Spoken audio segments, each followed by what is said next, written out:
Right now, our guest speaker, she's the Flash Report senior correspondent. She's formerly investigative journalist, columnist, and Capitol reporter with CalWatchdog. She's a longtime political analyst. She's written for the Sacramento Bee, the Washington Examiner, the San Francisco Examiner, the Business Journal, the Sacramento Bee, and the Flash Report currently. She's been an influential political blogger for more than a decade now and can be heard on many radio stations, including Paul's Agenda 21 Radio. She's a Sacramento native, where she lives with her husband Terry, who went to McClancy High School with me. Let's welcome Katy Grimes. Katy?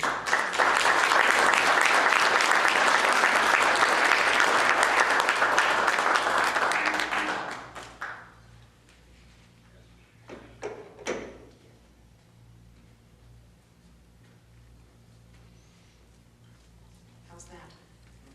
Thank you for having me. And I want to say that that video was so beautiful. I was sitting back there dabbing my eyes because a whole bunch of reasons, but I have a son right now who is deployed in the Middle East. And I'm hoping he's on his way home, but not yet.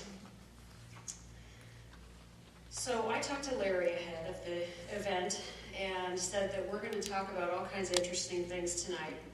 I'm going to talk to you about the things that I've written about recently. I cover state politics from the Capitol. I'm there frequently. Used to be there every day. I don't have to be there every day now, thank God. So I go there only when I have to. Some of the things I've covered recently that we're going to go over tonight, I call it the man-made drought. We're going to talk about the water storage and all the releases for fish and kayakers.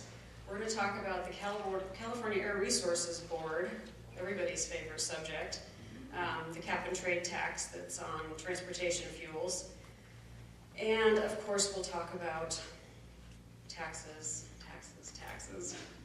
and regulations. So sometimes I feel like I'm the Grim Reaper. But there isn't a lot of good news coming out of the Capitol these days, unfortunately. A little bit on kind of where we are in California.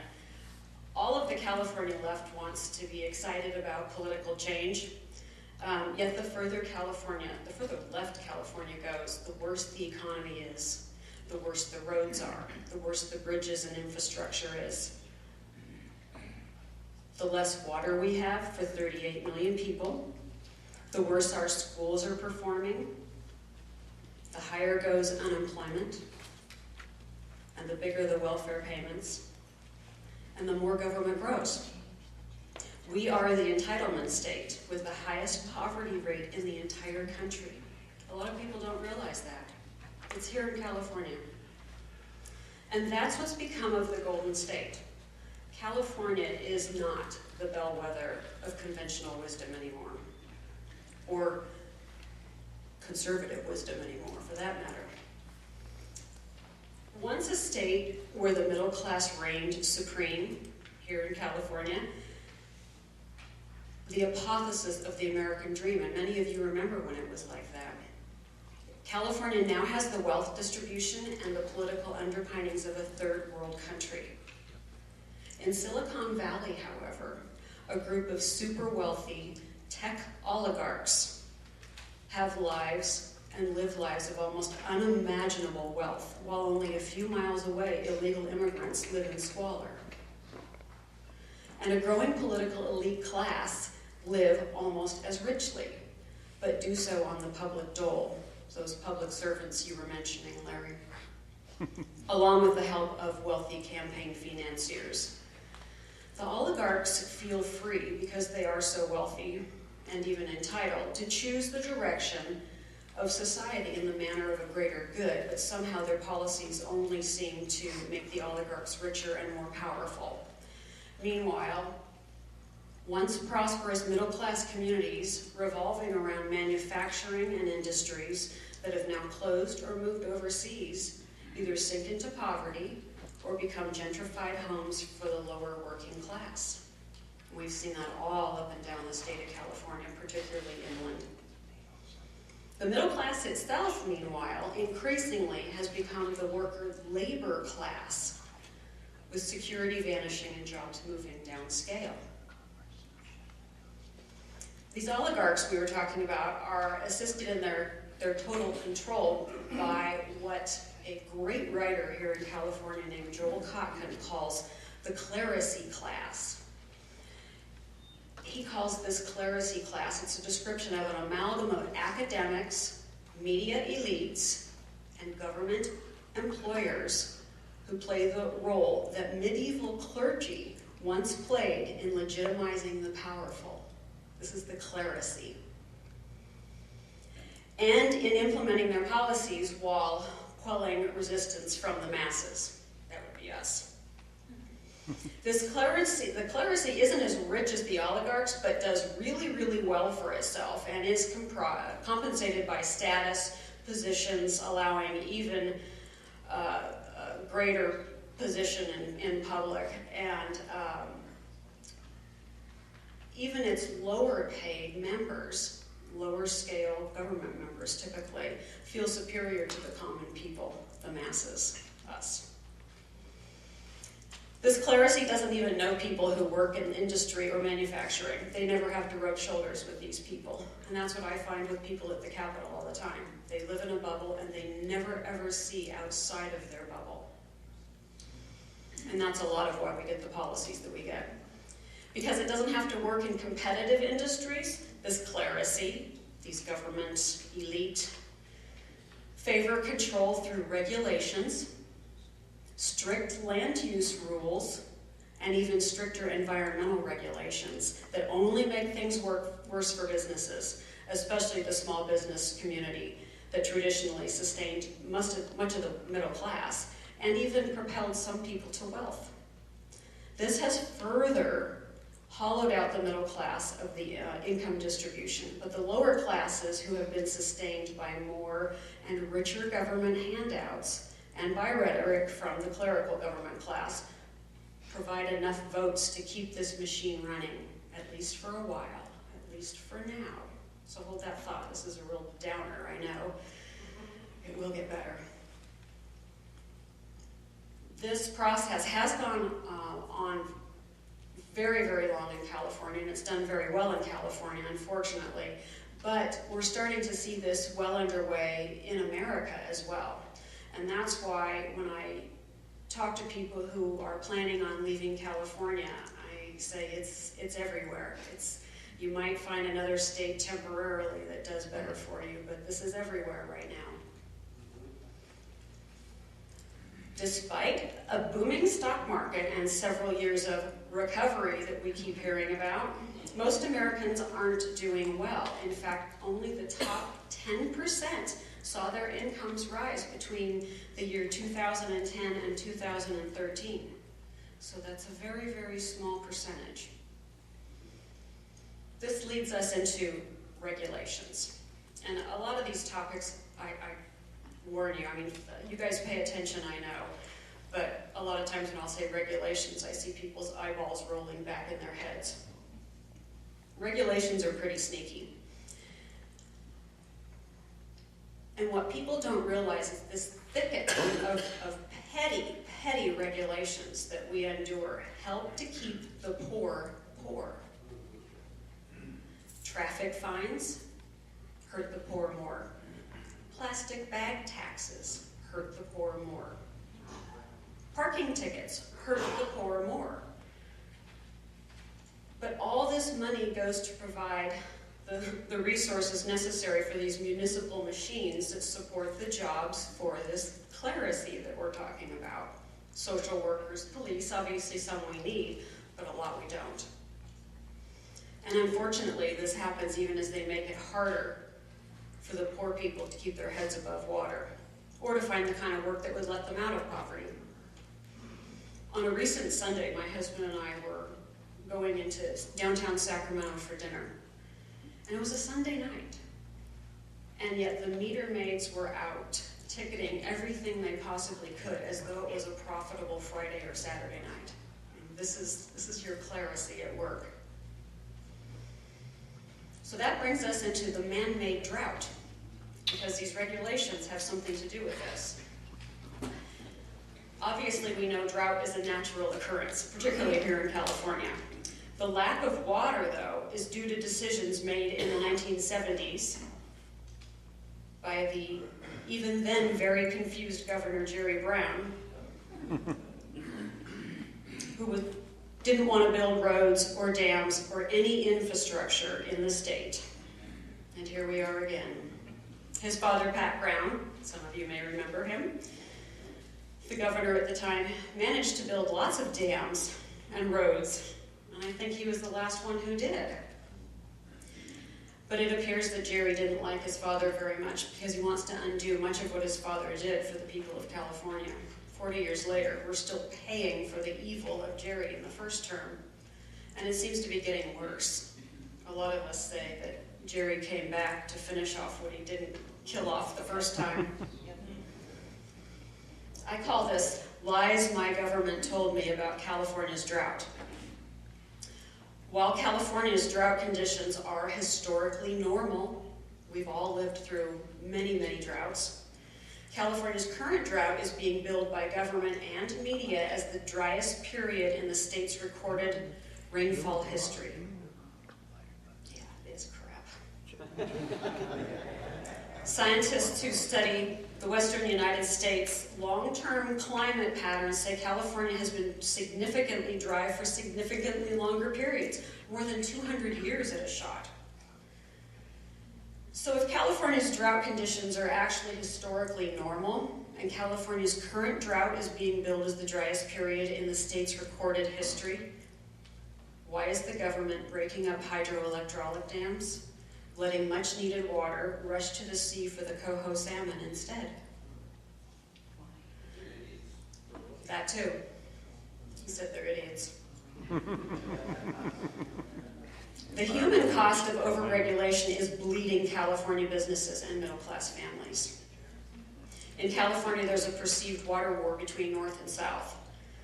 The state of Jefferson's making headway with its secession over this and other serious representation issues. But it's a government-created problem.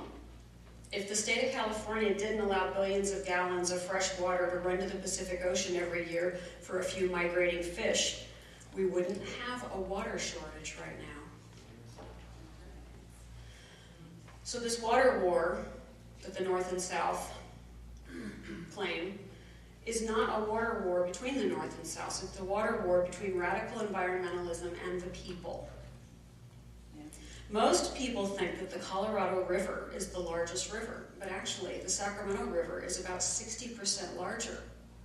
And the reason we think this is because officials store 70 million acre-feet of water from the Colorado, but only 10 million acre-feet of water is stored from the Sacramento River.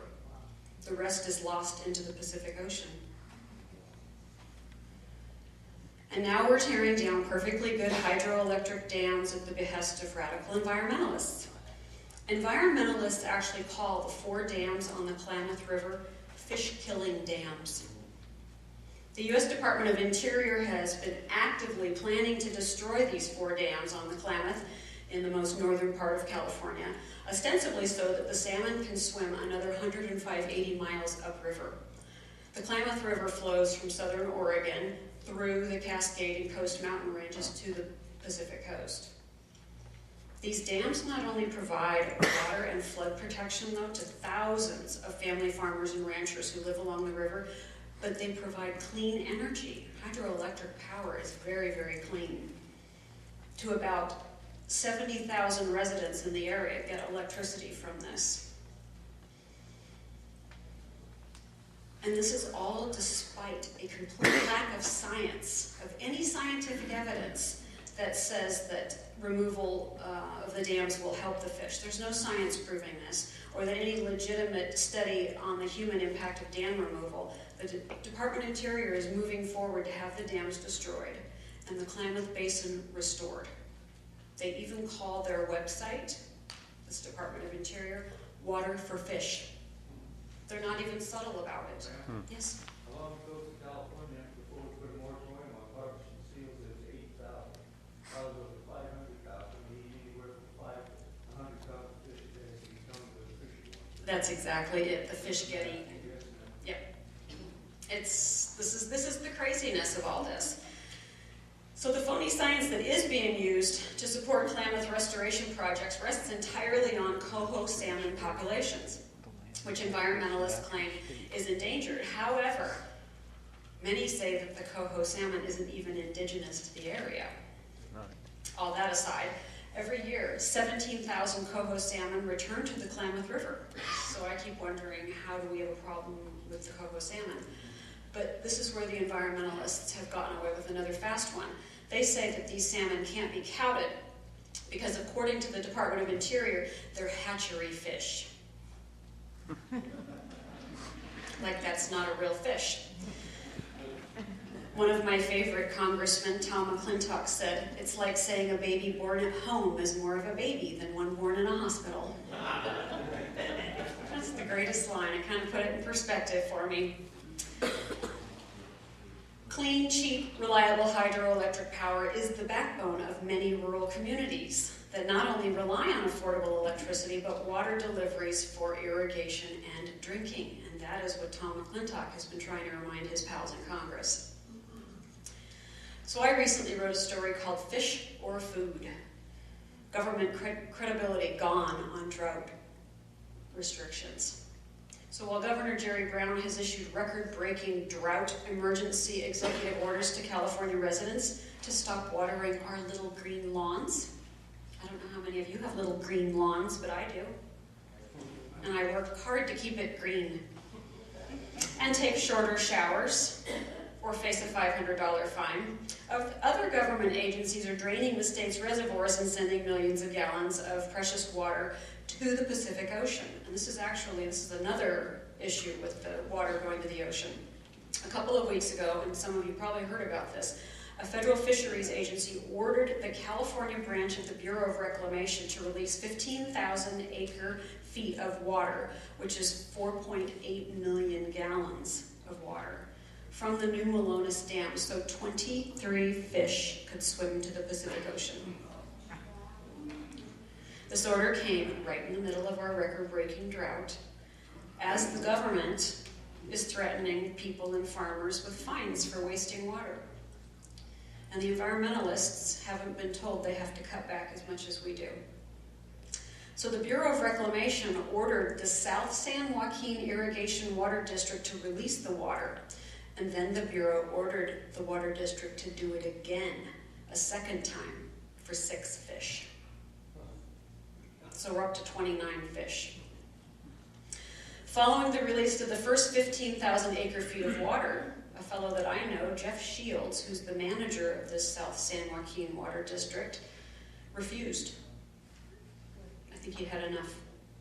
He said, whose water will be released down the Stanislaus River to satisfy the second pulse flow? Meaning, whose water? Whose water is this? His water district complied with the first release, the first 15,000 acre feet, and the first 23 fish. But he refused the second time. It was just too much. Yeah, he's my hero. Last year, closer to where I live, Folsom Lake was almost empty. We've seen that happen before. Yet, last year, in April of 2014, the Bureau of Reclamation ramped up water releases from Folsom and Nimbus dams, releasing nearly 7,000 acre feet of water. And in April of last year, the New Melones and Goodwin dams on the Stanislaus River released nearly 63,000 acre feet of water to assist the steelhead fish this time, migrating to the Pacific Ocean. Tom McClintock also said then, the irony is that if we hadn't built these dams, these rivers would be nearly dry in this drought and there wouldn't be any fish. But nobody seems to listen to the reason. The National Maritime Fisheries Service said that the agency expects only 29 migrating steelhead this year, which we got proof of. And their plan was to release the total 30,000 acre feet by the end of April to reach the delta. And yet we've got a lake down off of the Stanislaus River, the Tulip Lake, which is going to dry up by June or July. And while the two districts have enough water, South San Joaquin Water District, water in projected runoff and carryover storage in a new Malones conservation accounts to meet all their needs this year with tight conservation measures. There isn't enough for protected fish. And that's all it comes down to. We're going to see a big fight in that part of the state.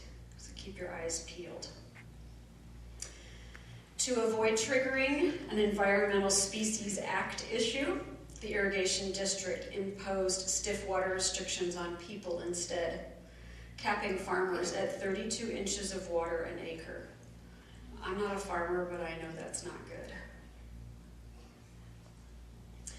And we do have this one same congressman who's been fighting this. This isn't anything new for him. In 2013, Tom McClintock warned that the U.S. Fish and Wildlife Service proposal to declare 2 million acres in the Sierra Nevada mountains as critical habitat for the Sierra Nevada yellow-legged frog and the Yosemite toad under the Endangered Species Act would add draconian new restrictions. These restrictions were aimed at those that have already severely reduced productive water uses such as grazing, timber harvesting, mining, recreation and tourism, and fire suppression efforts. And for what, McClintock asked. Even the Fish and Wildlife Service admits that the two biggest factors in the decline of these amphibian populations are not human activity at all, but rather non-native trout predators and some fungus that's either stricken amphibian populations across the United States, neither of which will be relieved by this drastic water. McClintock said, in his wisdom, the species that will be most affected by this action is the human population, and that will result in tragic, severe, and entirely preventable. We're going to see some pretty awful things coming up this summer, I think, with our water. And that's why I think it's so important to know about this. Yes, we're in a drought. Yes, we have plenty of water, but no, we don't have water storage. Fish biologists who study fish populations on the Stanislaus River near Oakdale said that the large releases of water from the new Malones Lake to help fish were not necessary. We don't feel the releases are doing anything to benefit fish populations. The monitoring we've done for 20 years, the current releases are no benefit to the fish, a fellow who was with a company called Fish Bio said. Fish Bio was hired by the South San Joaquin Water District and the Oakdale Water District to keep track of fish populations on the Stanislaus River, and I think they were pretty smart to do that. But the consultant firm agreed that the represented agencies on both sides of the environmental debate have issues. He said that the fish survive in the river and water serves better purposes kept upstream, meaning the people.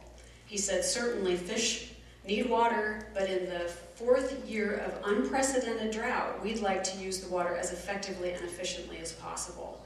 There are times when it's prudent to be saving and conserving, he said. This was their consultant, thank God.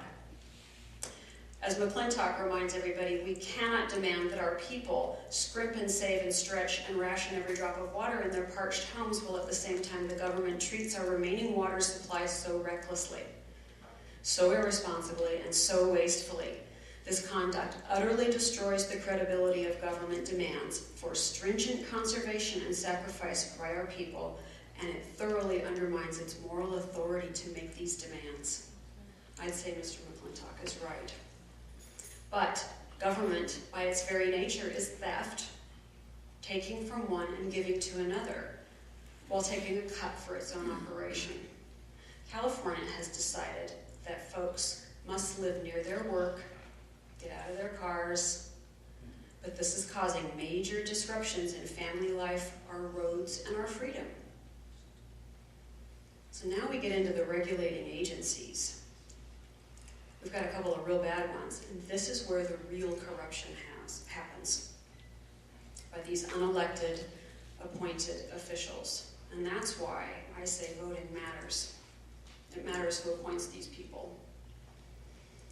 Any disturbance imposed on California's coastal areas without a permit constitutes a violation of the Coastal Act.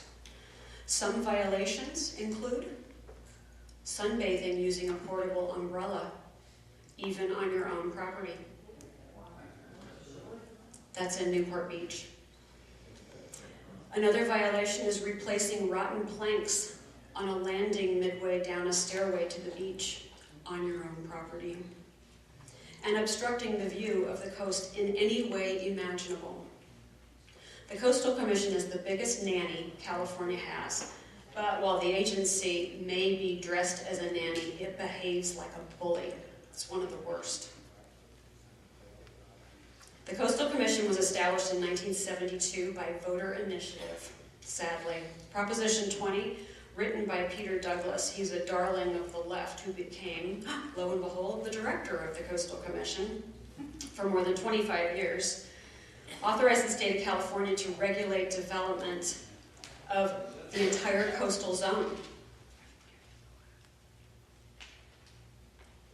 And it gave the Coastal Commission permit authority for the 4 initial years. However, 4 years later, the legislature passed the California Coastal Act of 1976, and guess who signed it into law? Jerry. It made the Coastal Commission a permanent agency. Up to that point, the voters thought they were just voting in an act, which would go into place for a few years. And that certainly extended the authority of the Coastal Commission indefinitely. Then we move on to the California Air Resources Board. That's another snoozer. Most people had no idea until fairly recently who these people were. Unfortunately, the California Air Resources Board has expanded its control under Director Mary Nichols, the devil incarnate.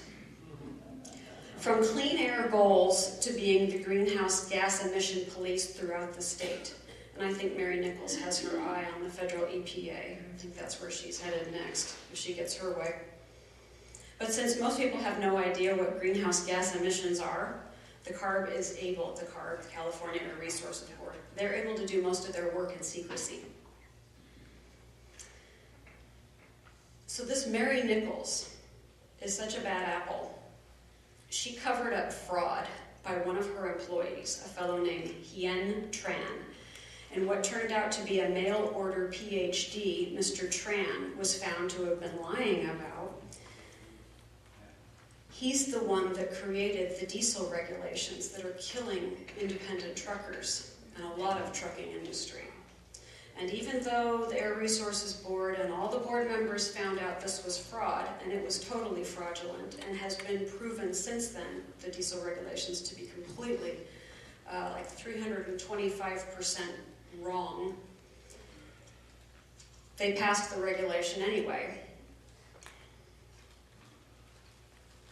Mary Nichols claimed that because the intentions were good, that's why it was worth it. And this guy not only kept his job, he got a raise. So the Air Resources Board recently decided to place transportation fuels under the cap and trade guidelines, which I'll go into in a minute with you, with its focus on the largest industrial emitters. Interestingly, in an op-ed not too long ago, Mary Nichols explained the role of the Air Resources Board as an unelected board of bureaucrats. This is her quote. The reason why California went with cap and trade as opposed to a carbon tax is very simply that the legislature delegated this program to the Air Resources Board. As an agency of the administrative arm of government, we don't have the power to adopt a tax. We do have the power to adopt a cap and trade program. So we chose that as the preferable way of pricing carbon. That's another way of saying we're taxing the air. Question? It's not a question, it's a comment. Yes.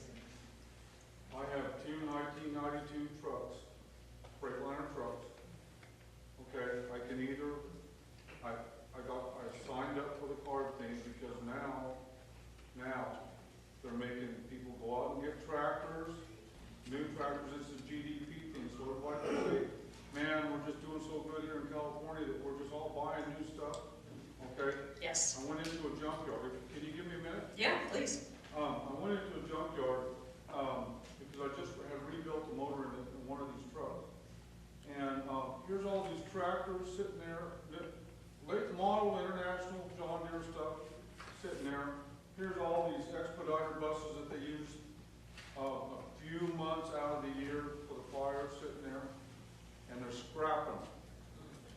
Okay, because they say that these are heavy carbon emitting buses. Okay, a local Indian tribe over there on the coast where we just moved from has 5,500 acres. Okay, so they went and did this study on all these trees to figure out what stand is on, what kind of trees are on this 5,500 acres. And the state of California has allowed them to start selling carbon credits. Okay, over there. Okay, so I got stopped at a scale. They had the car people, air resources board people stopped on the Ridgewood scale, which is north of Ukiah over here. And I had signed this truck up for the card program. They want you to sign up so they know everything that's out there. And ladies and gentlemen, the next thing they're going to come after is your cars. Okay? You're right. Okay? So, but anyway, the guy got a big grin on his face when he saw that I had signed up, and I said, so he said, I said, can I get a map of where I can go in California? They sell me a license to go anywhere in California, but I'm restricted in below Butte County, south, in the middle, right down I-5. Okay? Okay? So unless I put a burner on these trucks, and that costs like $20,000 to $30,000 a piece on a $10,000 truck. Okay? And so anyway, I says, even Santa Barbara is a no-NOx county. Santa Barbara, you can run anything in Santa Barbara County, Monterey, all that, down the coast for a long ways. In the Sierras, below Tahoe, down the Sierras on the other side, hey, no problem, okay? But Butte County is starting to adopt their own air quality law, okay? This is the problem. Who are these people that they are given such authority on false information? I'll tell you, we need to vote and vote often. You know? Everything you just said is absolutely correct. Yeah. So anyway, I says, and this is how far off these car officers are from what they're taught. You know, you can ask the cop one what he thinks of, you know, whatever, and every cop will give you a different answer because it's in his interpretation. But anyway, after he had given me this map, I says, so it looks like Butte County all the way across from side to side in California, and down both sides, pretty much of California, I can go, except Tahoe National Forest, out 50 and 80, right over here. Okay, if I sign this truck up for no NOx, which is just, I guess, they're not limiting me to miles, okay, on this truck. I said, so it looks like I got to go all the way out in Nevada and come back into the Sierras, okay, all right, and so he goes, no, you don't, okay, the middle of California. He goes, you can come down here sometimes. Okay? What, on a good air day? Yeah. So I'm going to end up with 3 trucks. We haul hay for a living. We're out on nice ranches. They just had an article in the Ukiah Daily Journal saying that Lake County County has some of the best air in California, and they're regulated. See? Yeah, it's all part of the big lie. Thank you for hearing what I have to say. Oh, thanks for telling me. I took notes. Yeah, everything he just said is absolutely true, and I've heard story after story like that from independent truckers and small trucking businesses, particularly big ones, had to toss out vehicles and replace them, all because of this big lie.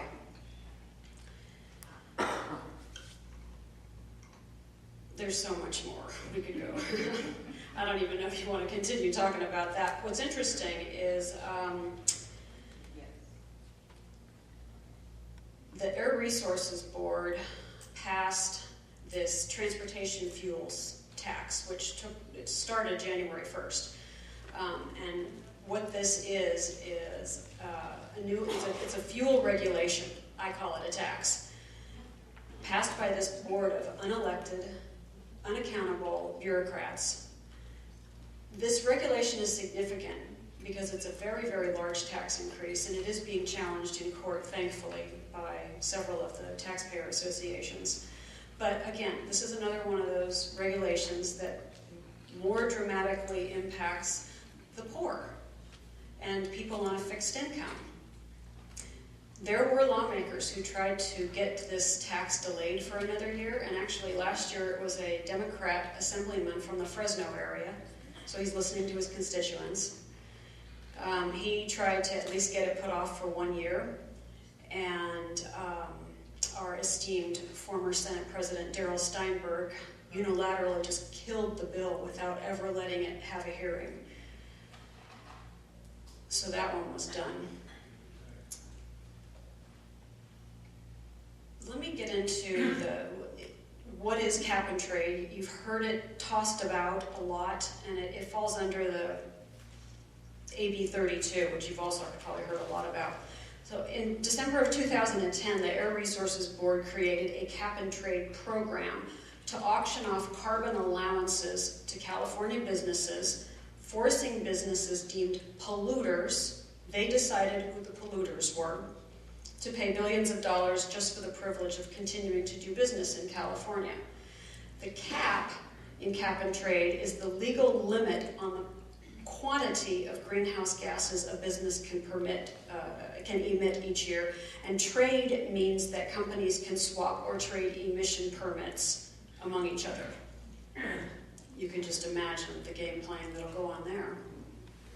Prior to California developing a cap and trade program, one of the most important environmental programs tied to the United Nations Agenda 21 was the U.S. cap and trade legislation. But when the cap and trade legislation failed to pass in the U.S. Senate, the Environmental Protection Agency, the EPA, instead took it upon itself to regulate greenhouse gases, completely ignoring Congress, another agency of unelected, unaccountable bureaucrats. The California Air Resources Board has acted much in the same way, operating autonomously and seemingly without any regulation by the governor or the legislature, or by the last governor or last legislature. I always say these people definitely need a lesson in economics. So Mary Nichols, the chairwoman of the California Air Resources Board since 2007, says her programs are good for the economy. She really does. I've heard her say it. Here's a quote of hers. I think the evidence to date clearly shows that AB 32 has not hurt the California economy. She said in a recent interview with a trade publication called The Planning Report, which is about urban planning, run the other way, and public infrastructure investment. She said, as we rebound from the recession, we see a number of instances of sectors where the existence of AB 32 has been a cause for investment and growth. We remain the single largest attractor of green venture capital here in California. Yeah, we got a lot of that up here, huh? She also said we are the largest venue for solar installations in the country. We have a vibrant and growing set of companies that are investing in clean fuels. These areas all indicate that AB 32 is, as we predicted, good for the California economy, end quote. She's delusional. So California, the state obsessed with being the first at everything, is aiming to add another first tax to its record books, not content to be the first state in the country to tax the air we breathe, which is what AB 32 did. California is the first in the nation to pass a cap-and-trade tax on these transportation fuels. There is no other state doing this. In response, we have an Assemblyman, Jim Patterson in Fresno, and Senator Andy Vidak in Hanford, along with 20 other Republican lawmakers, announced a bill in January called the Affordable Gas for California Families Act. It was legislation to exempt transportation fuels and natural gas from the California Air Resources Board's cap-and-trade program. I don't think they're going to get very far, unfortunately. We have the second highest gas taxes in the country. Maybe it's the highest now. I think it is the highest now, since this went into effect in January. And obviously, this cap-and-trade program that they're doing is absolutely flailing. Our only trading partner is Quebec. We're not trading with any other states or any other countries. We're trading with Quebec, which I think is illegal. I think it violates the Constitution and the Commerce Clause. That's another story. So while the rest of the country is currently enjoying lower gas prices, Californians were faced with this hefty new tax January 1st. We couldn't get them to pin it down. It was always, well, it'll be somewhere between 20 cents and 90 cents per gallon of gas. They just secretly created this new gas tax without public knowledge or legislative approval. At a press conference at the Capitol in January, Assemblyman Patterson introduced this bill and had a pretty large crowd there and said, what a time for this to happen. We're enjoying some of the lowest gas prices we've had in a long time, and then they kill it with this gas tax. What's interesting is Senator Vidak said Sacramento bureaucrats need to understand that gas is not a luxury. It's essential to get to work and get your kids to school. He said, where I live, people are still standing in food lines. And he lives in the Central Valley, and it's true. I mean, there's been unemployment there as higher than 30% in some areas. So who are these Sacramento bureaucrats that Senator Vidak referenced? Of course, Mary Nichols and the California Air Resources Board, notorious for shutting down public meetings when she gets tired of being asked questions. I've seen her do it. So what's this fuel mandate? Under the Air Resources Board fuel mandate, companies that sell transportation fuels will be required to comply with the cap-and-trade program regulation. But as I said earlier, this was based on this phony science. And then, of course, the Air Resources Board announced it was going to stick this fuels under its cap-and-trade program so that they couldn't have it taken away from them and called a tax. What's interesting is the fallacy of this tax. A fellow recently wrote in a very interesting story. It was the top 10 improvements in engine design. And I live with a car nut, so I read this kind of stuff. He said, automotive engineers are constantly working on ways to improve the internal combustion engine and carry it into the future. How many other inventions do you know that have been continuously refined for more than 150 years? He asked in the article. Automobile engineers have been in constant evolution since the very beginning of motoring, right? Our cars are improving every year. Today they're more powerful, quieter, more durable, less polluting, more fuel efficient than they've ever been thanks to constant advancements. And this is what the California Air Resources Board refuses to acknowledge. We're driving around in really, really clean cars today. And it's the fallacy of their argument and why they had to phony up the science. It still boggles my mind that they're getting away with it. What I thought was interesting is it's important to note that in 1908, when the first automobile rolled off the assembly line, average life expectancy for American men was slightly less than 50 years, and only 52.8 years for women. I'd be dead. Today, average life expectancy in America for men is 76.4 years, but for females it's 81.2 years. It's a whopping improvement. So this deadly exhaust fume theory doesn't bear any scrutiny. It's a lie. We're living longer for a whole bunch of reasons. So what was interesting is at this press conference on these transportation fuels, Assemblyman Patterson had a very interesting couple there. They own Salters Distributing in Madeira.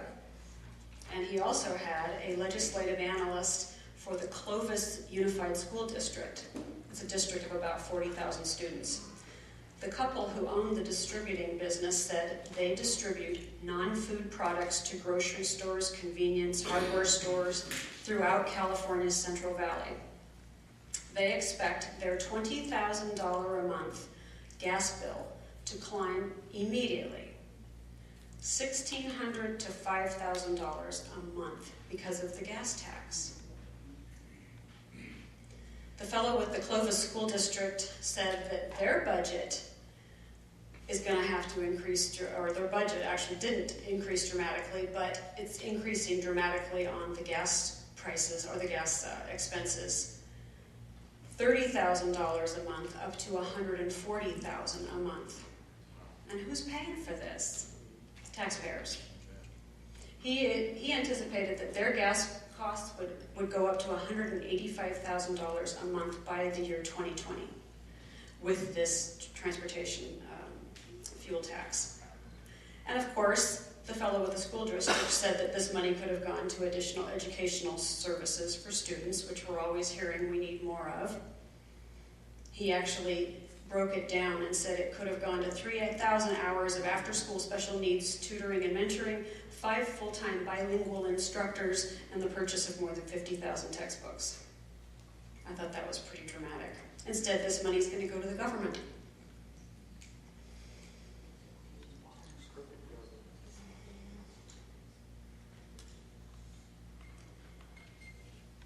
What's so sad about a lot of this is another thing I've pointed out in these stories that I write about it is just even the importance of having an automobile. In California, we're not a state filled with high-rise cities where everybody can take public transportation, particularly in your area. I live in Sacramento, but we're very spread out.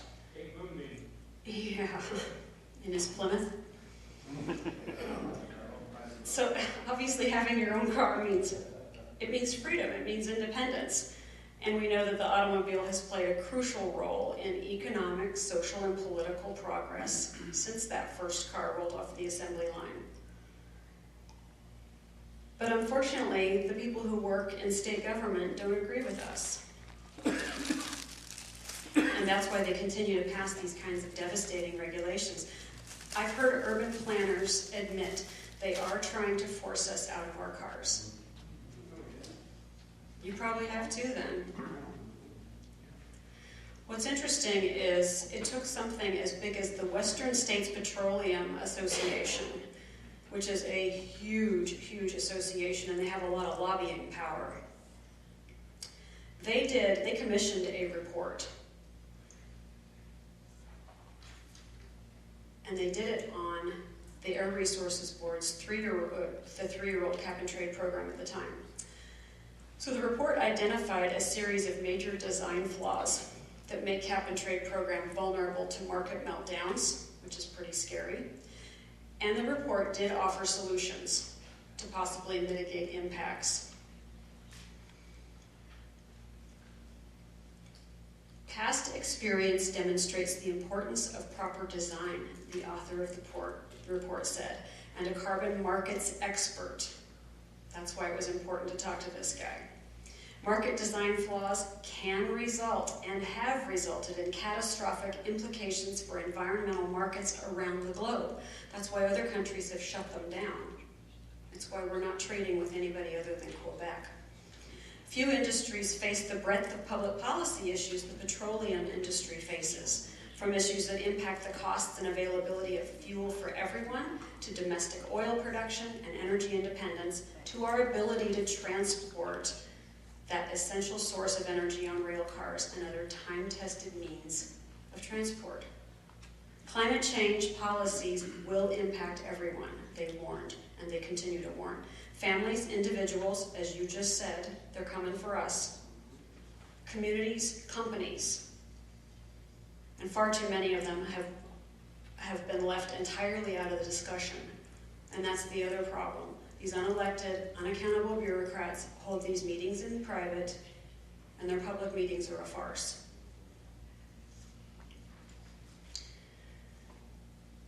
So, I know I sound like I'm a real pessimist. I have to deliver the bad news. That's my job, unfortunately. I wish I could deliver lots and lots of good news from the state capitol. Someday, perhaps. What I think is the most fundamental challenge facing the U.S. definitely is the disenfranchisement of the middle and working classes from specifically the benefits of economic activity. If the middle class is to have a future in America, we need to return power to it at the expense of these oligarchs I talked about earlier and their secular clergy, the clerisy. Given that the uppermost strata of American society are still doing fine, and in fact doing better, expect the impulse for change to come from somewhere else. And I do believe that's why the Tea Party groups were formed. All over America. My favorite quote that I will end with is from wonderful Margaret Thatcher on socialism. And I can hear some giggles, you already all know it. The quote was actually kind of a long one, the way she said it. It was in a 1976 TV interview. She said, "I wish I could do a good Margaret Thatcher accent, but I can't."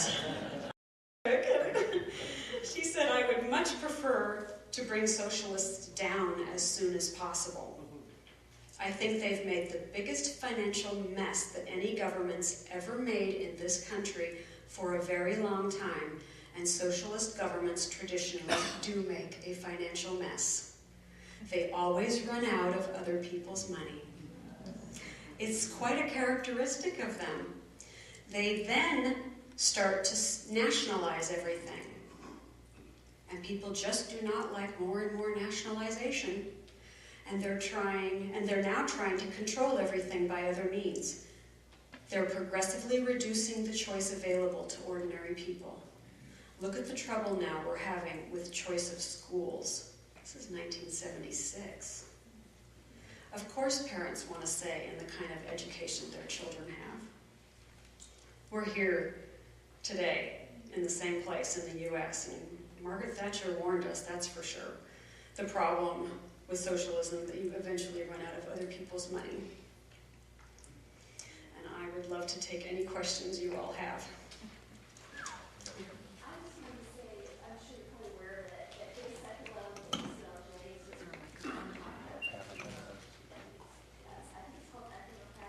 I think it is, yeah.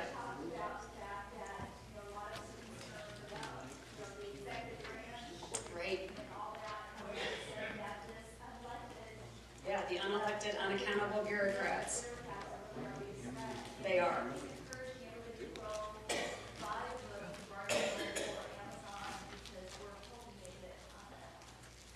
Great recommendation. Yeah, I believe it's called undemocratic. I think so too. Could you repeat the questions, Katie?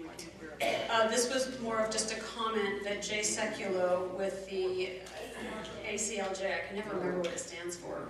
Civil Liberties, yeah.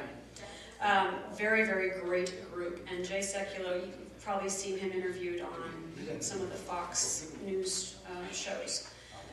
Wrote a book called Undemocratic and leans very, very heavily kind of about probably does it more eloquently than I, about this is where the real corruption is happening in America, is with these unelected, unaccountable bureaucrats, and most of us have no idea who they are.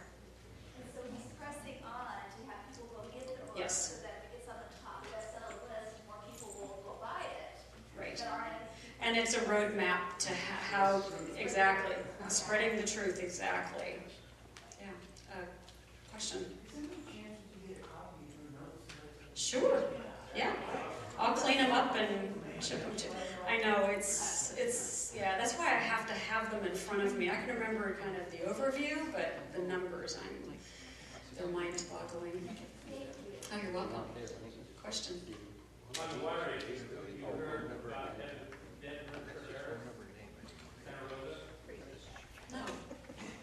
She is advocating that the water issue is because large companies are trying to privatize the water, everybody has to buy it and pay for it. Oh, okay, I didn't know her name, but I had heard of And that. she was on a committee meeting at the end of April of the Sonoma County Water Board. Have you heard about all the water that's coming up in Napa now because of the earthquake? No. The earthquake, Wow. what she's talking about is that there's the groundwater that comes from the sky, you know about now. And there's also the prime water, which is underneath the earth's crust. And when the Napa earthquake happened, it put a fissure in the crack in the crust, and all the rivers and creeks in Napa County now are running with water, and they haven't stopped since the earthquake. Oh my goodness. So what she is saying, and, well, the other thing that was very exciting in her presentation is that, PG&E is owned by, could I say one?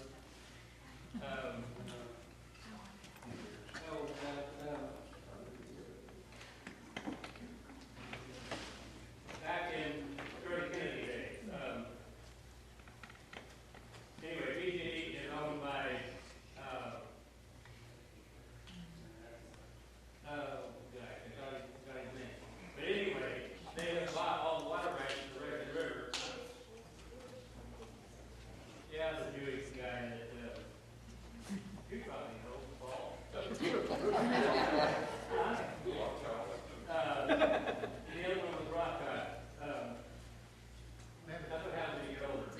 But anyway, they own all the water rights to the Record River, and they're controlling the water coming into Sonoma County to the point that if the water gets up to 30,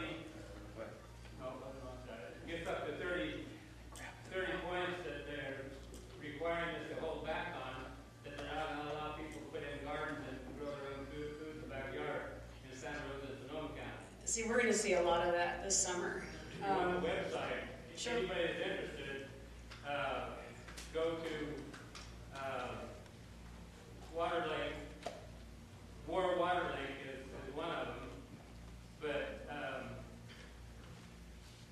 look up the primary water. Okay. But the main issue is www.stopthecrime.net. And she's got two videos, one that she presented at the water board in Sonoma County first at the end of April. And so she is claiming that worldwide there's enough water for everybody to get into the prime water and get below the groundwater that we're living off of now. And the fact that they're pumping dirty water into the well and then using the groundwater to come up to get the fresh water that is needed for drinking. On the Interesting. gas, natural gas. Okay, I'll check that out. Then the other question I have for you was what about geoengineering and the control of that up here in California? Yeah, I haven't gotten into that. Paul probably has more than I have. Yeah. I'd like to ask you a question. What is your recent research on this water business with the hydroelectric power? The reason I'm asking this question, I'm with the American Red Cross, and we were up in the north fighting some fires up there,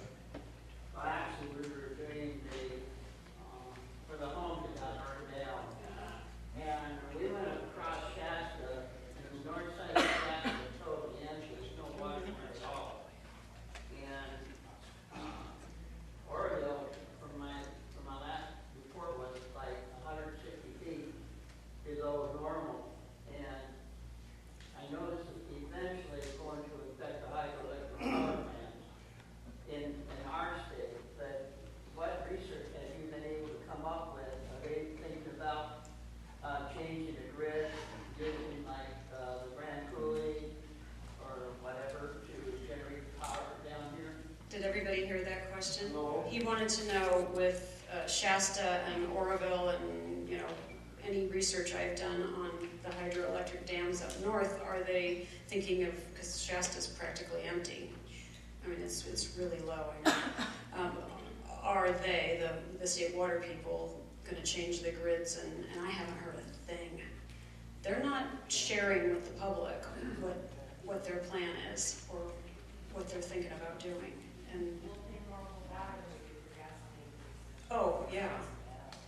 Yes, definitely. Question? Why haven't you mentioned the connection between the Brown and the MWP or the Metropolitan Water District?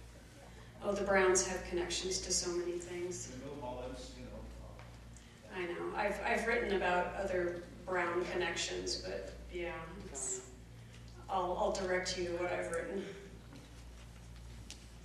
Do you know anything about the, I think the colored people have like $1 billion in their war chest?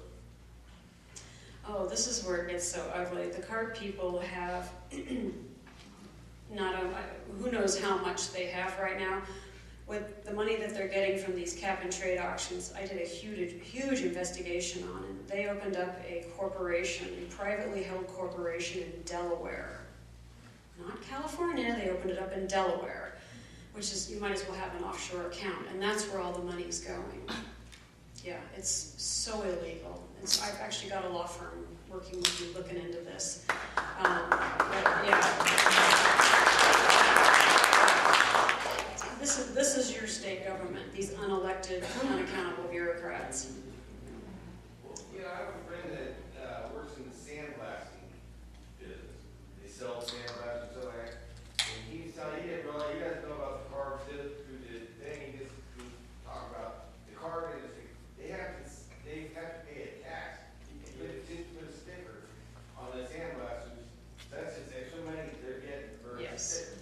Yeah, exactly, just to say somebody inspected it or it's... Yeah, and he said they do absolutely nothing. They get the stickers and they put them on it. Yeah. Yeah. Yeah, you know, back there.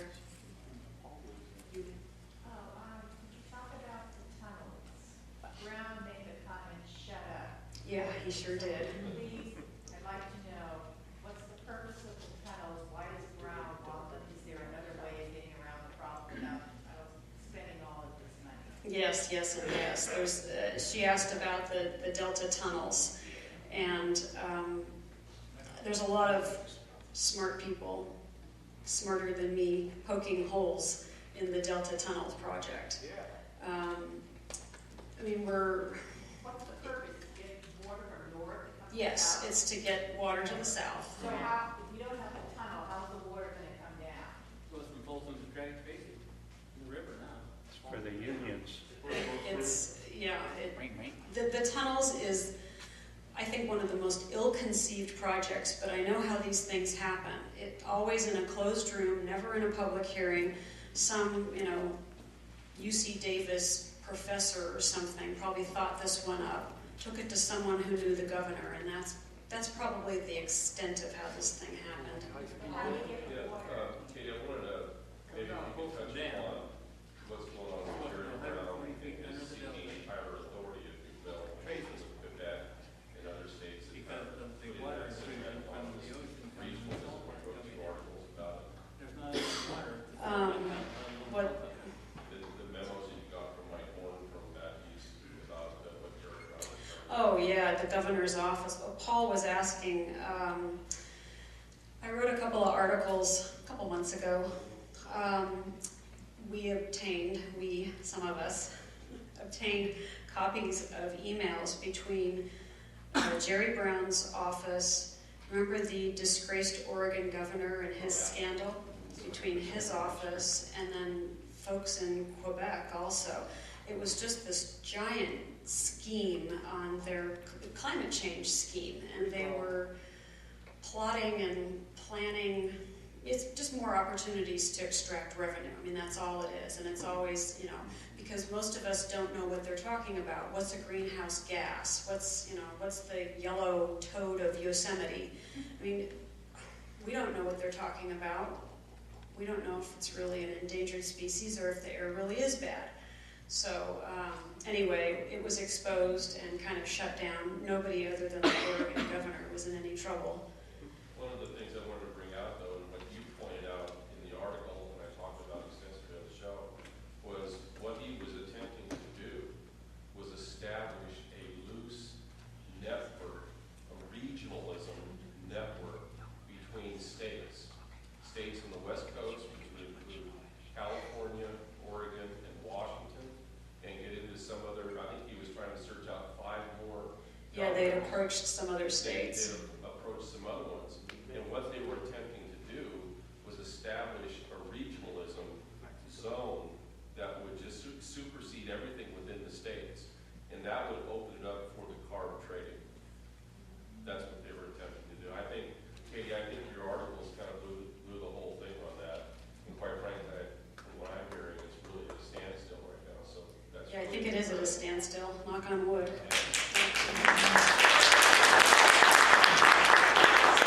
How much more time, Larry? I got another one for you to blow your mind away. Oh, yeah. Okay, they're talking about global warming, right? Okay, you all know about that. But the planet Mars is also increasing in heat. So are you telling me that Mars has got global warming too? Man-made? Quit using those fluorocarbons.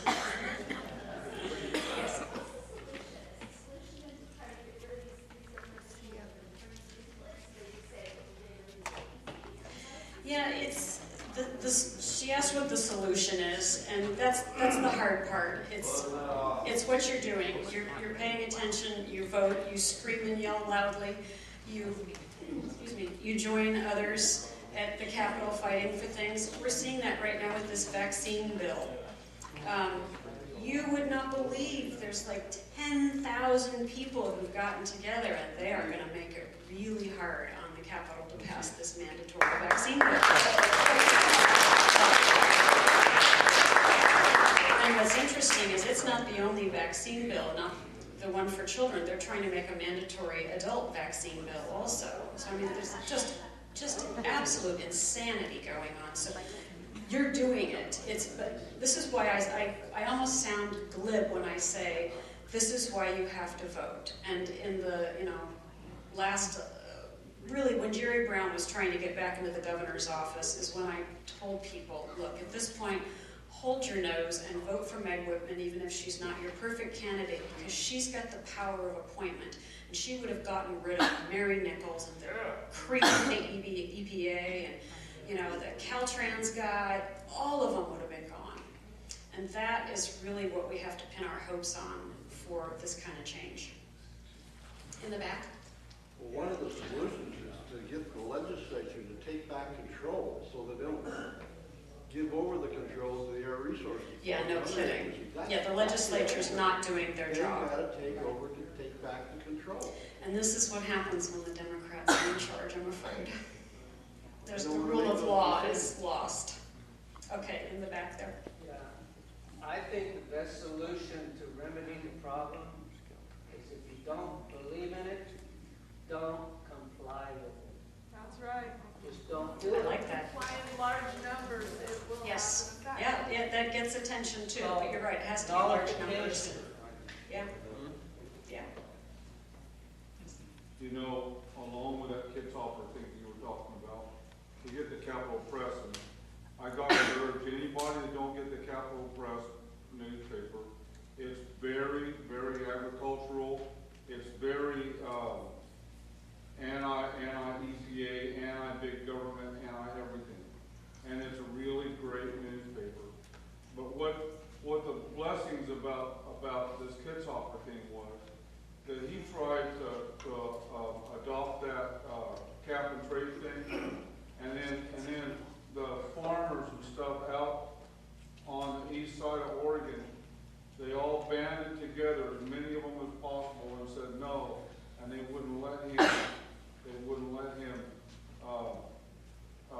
give into his agenda. So this is the thing, okay?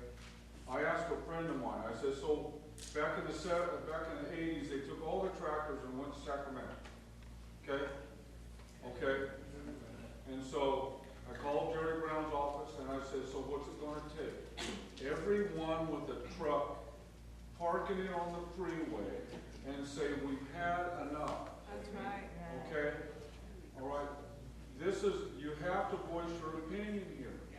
you have to say anything that's against your Yes. civil liberties, against your pocketbook, against Obamacare. Me and Donna got fined this year because we pay for our own health care. When we need a doctor, we go in and pay for it. $625 on our tax thing. Okay? They don't want the money to speak of. They want all the information that applies to you. Okay? And this is hazardous government. Okay? All right. When I was a kid, I heard about Richard Nixon and everything that he did. Richard Nixon ain't even a stinking spit in a river. Yeah, there was a Boy Scout compared to this. Yeah, definitely. Any more questions? Yes, back Oh, you've got one more here. Yeah, could you talk about more benefits for the legal, Oh, Lord. the Assemblyman wants to pass this bill. Yeah, actually, it's the same senator every time, Ricardo Lara from Los Angeles. And I don't think his elevator goes to the top anyway. He's just a tool. Ricardo Lara has this package of bills, and he's the guy that got the driver's licenses passed. He's pushing for this insurance, frankly, getting them onto Obamacare, essentially, because the Affordable Care Act specifically says you have to be a legal resident of the U.S. So he's got a bill that if you're an illegal alien in California, you could qualify for this health care. I mean, you name it, he's got it. They get special student aid for college. They're getting into colleges. I mean, it's just, you name it, it's been done. And it always comes back to Ricardo Lara. He's a beast. By the way, I'm a member of Judicial Watch. Good. Who's the federal government. Yes. Don't you love them? Recently in their newsletter said that California Care Yes. is in trouble financially. Oh, All really? these people who think that they're going to be on this system for a while, I've got Oh, news for you. Are- It's going to come to an end, and you better figure out how you're going to support yourself. Oh, yeah. They can't run anything. So he is in dreamland. Of course he is, but they don't care. And unfortunately, a lot of the bills, I mean, I'll point out a lot of times that something is just flat out unconstitutional, but I've even heard the governor say, who cares, let them fight it out in court. And this legislature will pass things that they know are against state law or federal law. But the money, it's always the money. Yes, Congress, that's cut why. off the money, then you stop all these That's programs. exactly it. You need to wake up. I'm also a member of the John Birch Society. Yes. If it wasn't for them, this country would be in deep trouble 25 years ago. If it wasn't for them. The communists said, we're going to bury you. Guess what? Khrushchev is burying himself. Thankfully. Yeah, we're headed back there, unfortunately. Larry, no more questions? No more. Oh, no, it doesn't matter. Oh, that's not anymore. Thank you, Katie.